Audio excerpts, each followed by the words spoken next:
Salut la compagnie, c'est Jules Melon et aujourd'hui dans la Ciné Critique, je vais tout simplement vous parler du tout premier long métrage de la jeune Ishana Night Shyamalan. Ce nom vous dit forcément quelque chose, c'est bel et bien la fille de M. Night Shyamalan. Et avant son père, justement, qui a prévu un nouveau brûlot au mois d'août, nous avons ici donc Les Guetteurs, ou The Watchers en VO, titre qui est peut-être plus pertinent dans la langue originale, mais ça j'y reviendrai, qui est l'adaptation en fait d'un roman, porte ce même titre, écrit par A.M. Shine. Mais la jeune dame a écrit ici le scénario, elle a à peine 23 ans, et ce n'est même pas son coup d'essai, parce que certes, premier long métrage, oui, mais elle a aussi réalisé pas mal d'épisodes de la série Servant, dont j'avais parlé en podcast avec les amis Artopolis, Nicolas Perrault maintenant, qui fait aussi beaucoup de films, et Camarade Formica, il y a plusieurs mois maintenant, et c'est là que j'ai découvert le travail de quelqu'un qui semble s'inspirer de son père peut-être, mais aussi peut-être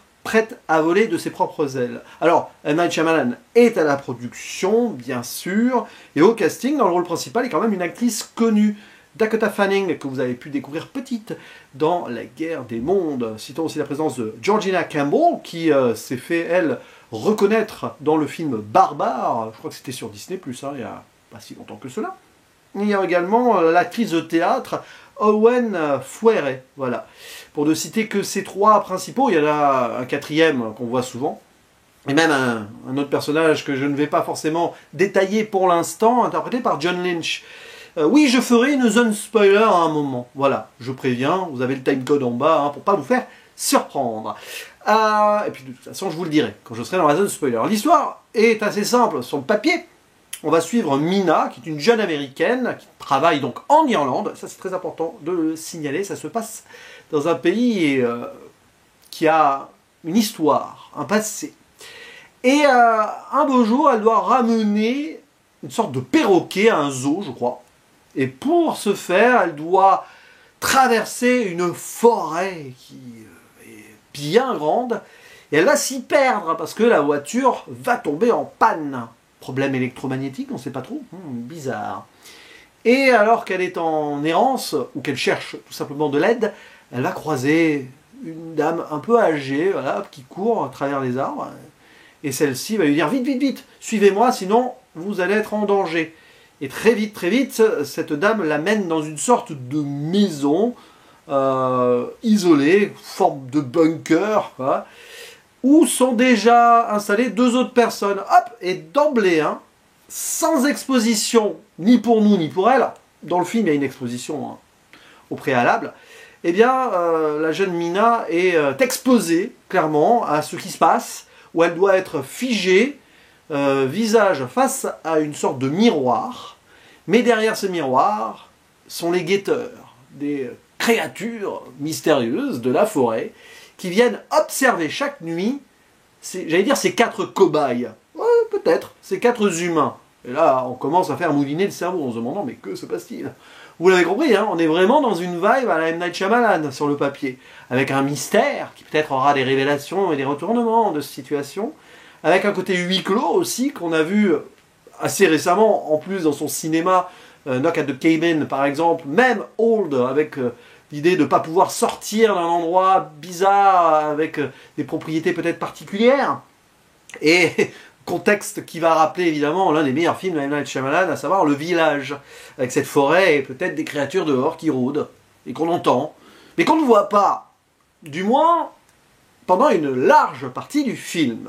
Parce qu'on est du point de vue de Mina et des trois autres personnages qui sont observés sans pouvoir voir, alors que les créatures, elles, voit sans être vu. Ça, c'est passionnant comme idée de base.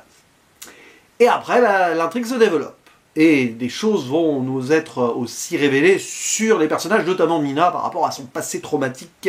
Quelques flashbacks, et on voit très vite dès le début qu'elle n'est pas forcément à sa place ou qu'elle fuit quelque chose. Il va peut-être y avoir un lien avec le problème dans cette forêt, ou pas, mais en tout cas, on peut toujours faire des parallèles, quoi qu'il arrive, puisque les personnages vivent ici un traumatisme qui va leur rappeler le leur aussi. Bon, ça aussi c'est Shyamalanesque. Alors, que penser de ce premier film? Je trouve que pour une jeune réalisatrice comme cela, qui débute en tant que long métrage, mais bon, qui avait déjà donc fait ses épisodes avant, eh ben, elle a une maîtrise déjà. même si la mise en scène par moment est peut-être trop programmatique sur certaines choses, y compris l'histoire en tant que telle, mais bon ça j'y reviendrai après dans la zone spoiler.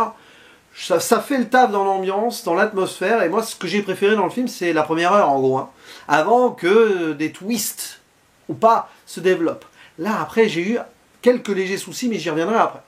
Parce que ça prend son temps, alors ça va pas plaire à tout le monde, hein, de poser donc ce mystère, de nous montrer qu'il y a des règles à suivre, mais justement, est-ce que ces règles sont les bonnes règles à suivre? C'est la vieille dame, là, enfin, dame âgée, qui doit avoir la 50, soixantaine, je ne sais pas, qui a pris le leadership, qui est là depuis plus longtemps que les autres, et qui donc dit ce qu'il faut faire ou pas faire.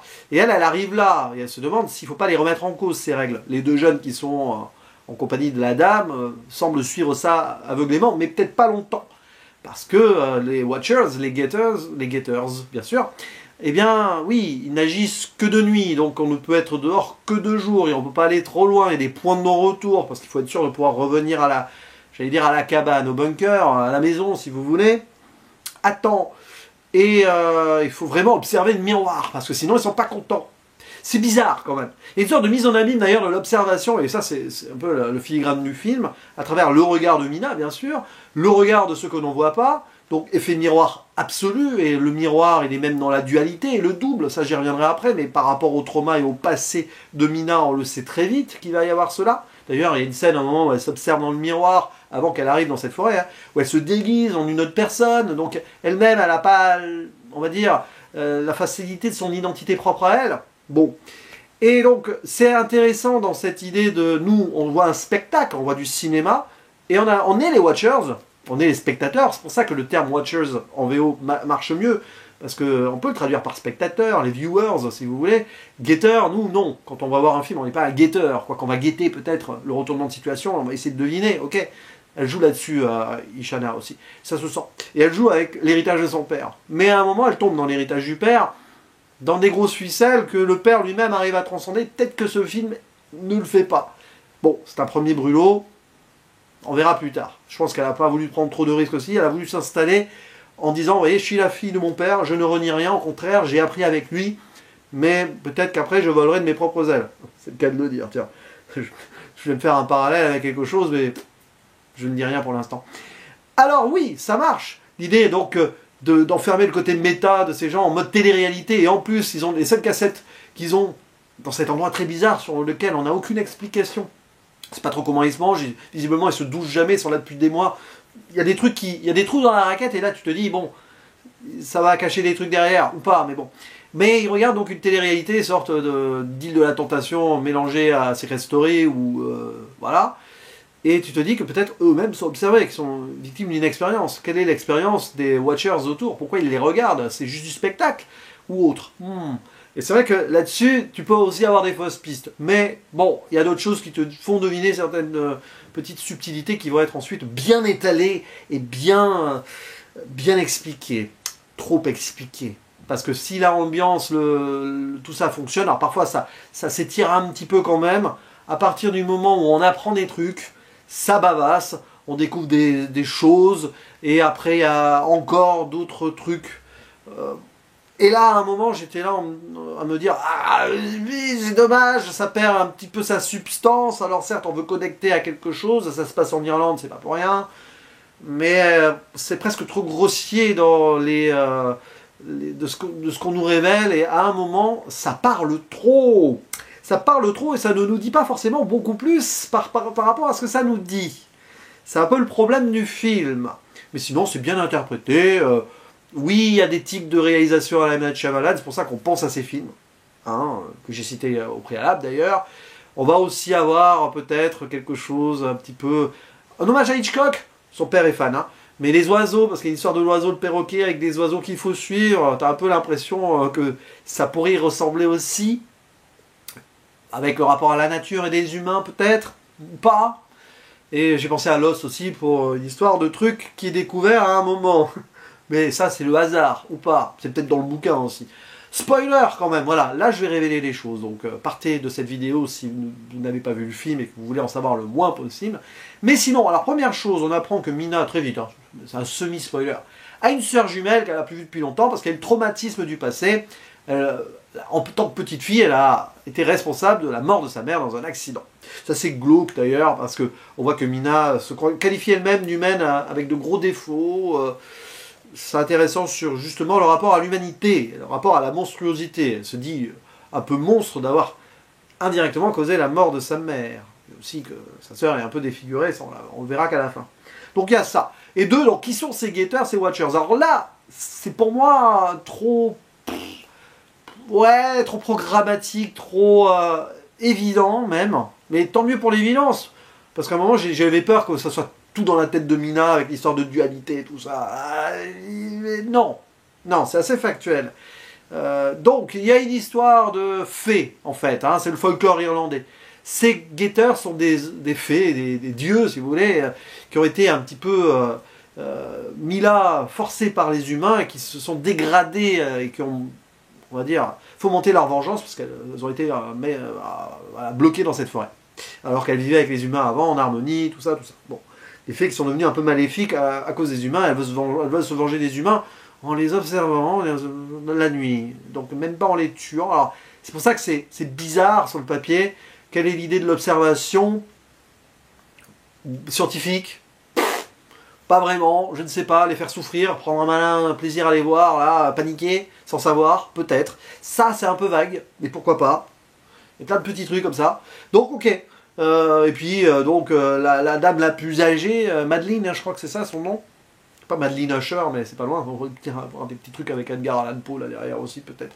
Notamment sur une des révélations finales. Mais oui, elle est prof d'histoire, elle en sait plus, mais elle a établi des règles, mais elle dit pas tout. Et à un moment, alors là, il se passe un truc, on découvre un bunker sous la cabane, enfin sous la maison. Alors moi je veux dire, ok, pourquoi pas. Alors avant il y a eu toute une histoire, on va essayer de transcender les règles, on va découvrir l'un des terriers, bon, on se fait peur et du coup on énerve les Watchers, ok, c'est des trucs qui sont trop forcés parce que tu ferais jamais ça dans une telle situation, tu vas jamais aller te creuser là-dessous alors qu'il y a du danger et que tu peux tomber sur des trucs cachés là dans les souterrains qui vont te tuer. Non, tu le fais pas. Alors certes, il y en a qui ont perdu leurs proches, notamment donc Kiara, là, jouée par Georgina Campbell, qui a perdu son mari qui peut être dupliqué parce que les fées c'est aussi des changelings, donc qui par morphine peuvent répliquer des humains. Ok. Beaucoup de choses, non, c'est pas très important en soi. Enfin, si ce n'est que si sur la fin, ça va l'être. Mais donc le bunker, ok, alors je veux bien, moi, la Madeleine, là, elle établit les règles, elle cache beaucoup de choses aux jeunes, là, les deux jeunes là, qui viennent de débarquer. Parce que Mina, encore, ça va, ça fait que quelques jours qu'elle est là, ok, et encore. Ça faisait plusieurs semaines à un moment où il découvre le bunker. Il n'y en a eu aucun qui a eu l'idée, comme ça, même en faisant un peu de ménage, j'en sais rien, de soulever le tapis, de voir qu'il y avait une trappe, quoi. Ça, vous voyez, c'est bizarre, en fait. Et ça ne sera pas expliqué, hein. Non. C'est vraiment une découverte comme ça. C'est juste improbable. Quand tu es dans un endroit clos comme ça, tu regardes tout ce qu'il pourrait y avoir pour voir s'il n'y a pas des trucs cachés derrière. Et tout. Donc là, j'étais un peu énervé en mode oui, bon, bah ouais, c'est un peu facile quoi. Bon, passons. Après tout, c'est pas grave. On n'est pas là pour avoir la logique ultime de l'intrigue. C'est un film d'horreur, fantastique. Tu vas accepter, c'est du cinéma. Allez. Mais alors là, dans le bunker, il y a l'histoire du professeur qui a construit cela en plusieurs temps, que 2 jours, avec des gens qu'il fallait faire... Oh là là, oh, c'est compliqué. Et là, tu te dis, ok, je veux bien, mais bon, à un moment, les Watchers... Enfin, bon, bref. À la rigueur. Et donc, oui, il a réussi à en capturer une, et il l'a tuée, il s'est suicidé. Donc, mais là, il sait comment sortir de là, il indique comment ils sortent, et ils s'en vont. Voilà, les 3 des 4 s'en vont, parce que le plus jeune se fait bouffer, enfin... se fait attraper parce qu'il croit qu'il voit le mari de l'autre. Enfin, ah, d'ailleurs, d'un seul coup, il oublie qu'ils peuvent se métamorphoser en d'autres et il va se faire avoir comme un bleu. Mais bon, hein, dans la panique et tout, pourquoi pas. Mais c'est bête parce qu'il est à ça d'être sauvé. Et après, voilà, les 3 sur la barque, tel le Styx avec Caron, vont retrouver la liberté.